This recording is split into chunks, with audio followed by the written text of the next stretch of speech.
Thank you, everybody, for coming to the Aaron Torres Podcast YouTube page. If you could do me one quick favor, see that little black subscribe button on the bottom of your screen?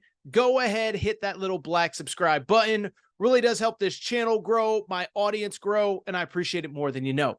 Also, quick thank you to our presenting sponsor, Betfred Sportsbook and the Betfred Sportsbook app. Bet $50 on any game. Get up to $1,111 in free bets courtesy of the Betfred Sportsbook. Thank you again. Now, here's the video that you came here for. Move on to the team that is always inextricably tied to Michigan, and that is the Ohio State University, the Ohio State Buckeyes. Ohio State, like Michigan, their over-under is at 10.5. Now, as far as Ohio State is concerned, what's interesting about Ohio State is that the money, much like Michigan, is coming in on the over, minus 130 to hit over 105, or to hit over 10.5 wins, plus 105 to go under 10.5 wins. And this is obviously, look, it's an interesting inflection point for this program. I should mention, by the way, and I said it earlier, they are the slight favorite in the Betfred Sportsbook, plus 165 are their odds to win the title. And so I'll just sit here and say, like, fascinating team, exciting team. And you know who seems most excited about this season ahead is Ryan Day. You listen to him at Big Ten Media Days. He said, this is our most talented roster, especially on defense, since 2019. And listen, I know it's easy to say that in the fall. I get that. But I think he's handled the criticism about as well as he can. Every time I hear him on the record, he's like, look, I'm the head coach at Ohio State. Our expectation is to win every single game. And when we don't, we have to reevaluate. And so I give him credit. He's not ducking expectations. And as I said, this is probably his most talented team since 2019, which we remember went 13-0, made the college football playoff. Ohio State fans, you don't need me to tell you why, you know, how that game went. A lot of controversy with the refs in Phoenix when Ohio State played Clemson, et cetera, et cetera. We don't need to relive that. But the bottom line remains that Ryan Day really believes in this team, and with good reason. Now, look, it all obviously starts with quarterback. And as of right now, we don't know. We don't really have any clarification on the quarterback.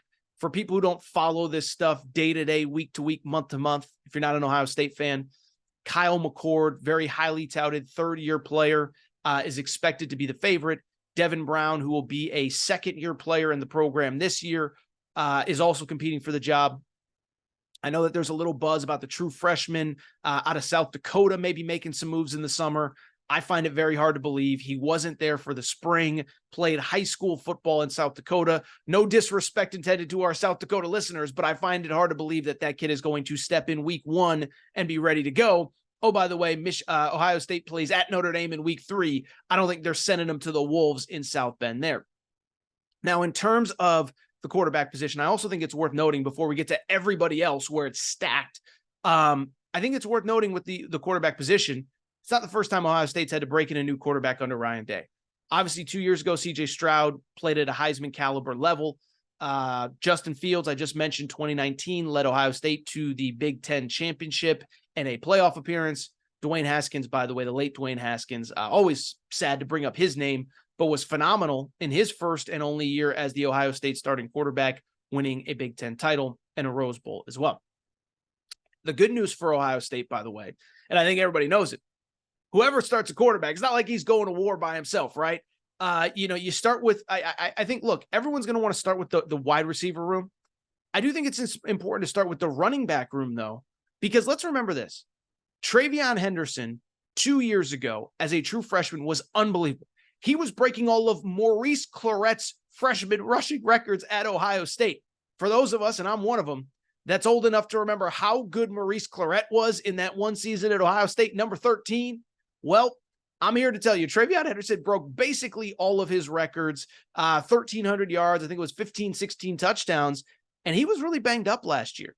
And so to get him back at full strength, that feels like a major, important win for Ohio State. Beyond TreVeyon Henderson, Mayan Williams is back. Some of the younger guys are going to be ready to step up. And then it goes without saying, that wide receiver room is just insane. And that wide receiver room is going to help whoever ends up being the quarterback. Marvin Harrison, forget the best wide receiver in college. He might be the best player in college football. I'm not saying he's going number 1 overall next year in the draft because Caleb Williams and Drake May will be there. But if there's ever been a wide receiver that's probably worthy of consideration, it's Marvin Harrison as a true sophomore last year. 77 catches, 1,200 yards, 14 touchdowns. 14 touchdowns in 13 games. And again, Ohio State fans, you don't need me to tell you, and I'm sorry to bring it up.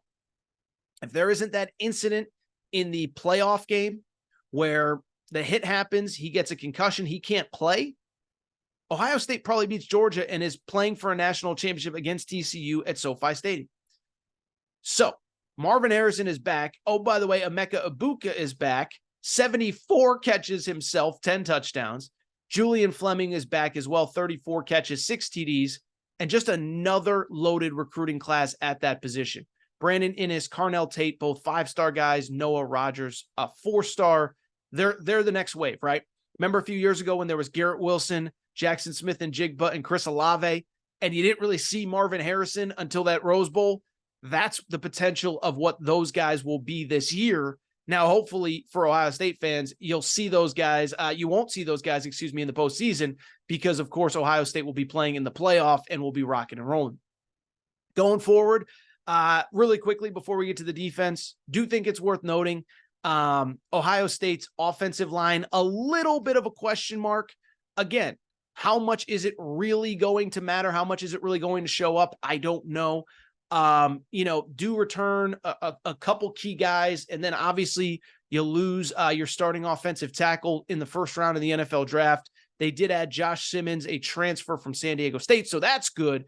And then on top of that, I should mention, as I just said a minute ago, moving over to the defensive side of the ball, this is as good of a defense as Ohio State has had in a very long time in terms of bodies, in terms of NFL talent, in terms of returning production.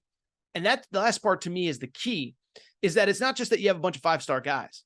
You have 5-star guys that have played meaningful snaps over the last couple of years. And I do think it's worth noting.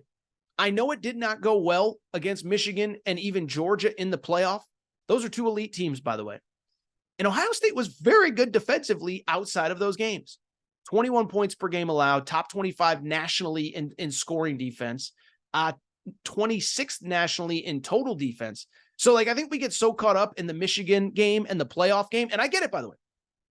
If you're Ohio State, Ryan Day is paid $8 million to win those games. I get that. But at the same time, it kind of undersells how good they were pretty much the rest of the season. The good part for Ohio State, most of that production is back. JT Tuimoloau, 11 TFLs, 4 sacks. If you watch that Penn State game, he basically took over the Penn State game and single-handedly won it for Ohio State. Beyond him, Jack Sawyer's back, 6.5 TFLs, 4.5 sacks. Michael Hall, 7.5 TFLs, 4.5 sacks. Tyleik Williams, 2.5 tackles for loss, 1 sack. And then, oh, by the way, linebacker Tommy Eichelberg is back for another season. Steel Chambers is back for another season.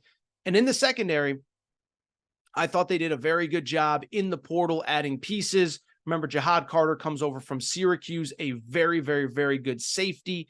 And then, oh, by the way, you also get a former 4-star from Ole Miss out of the portal as well. Now, in terms of the negatives, and I think we got to talk about a few, is that, one, it's just the schedule. And it's not a Ryan Day thing. It's not an I don't like an Ohio State thing.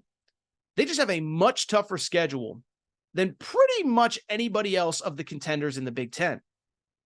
One, while Michigan does not play a Power 5 team in the out-of-conference, we just discussed that a minute ago.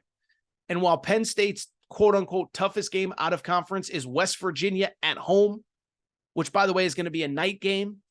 Fun fact, fun trivia, it will be the first ever Big Ten on NBC game. So, set your calendars, night game at Penn State.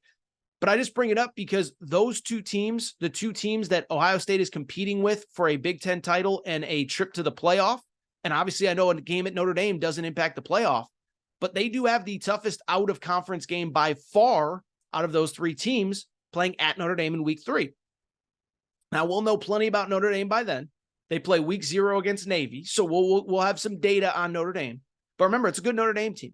Sam Hartman, the transfer from Wake Forest, is the best quarterback that they've had in a very long time. Beyond that, you also remember, what did I just say about Michigan?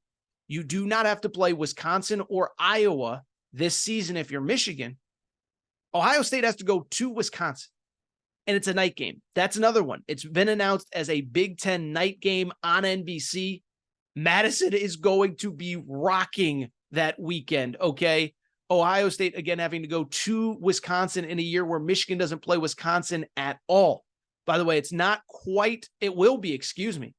It's going to be Halloween weekend. Woo! Halloween weekend in Madison with Ohio State in town. I think that's going to be a fun time in Madison.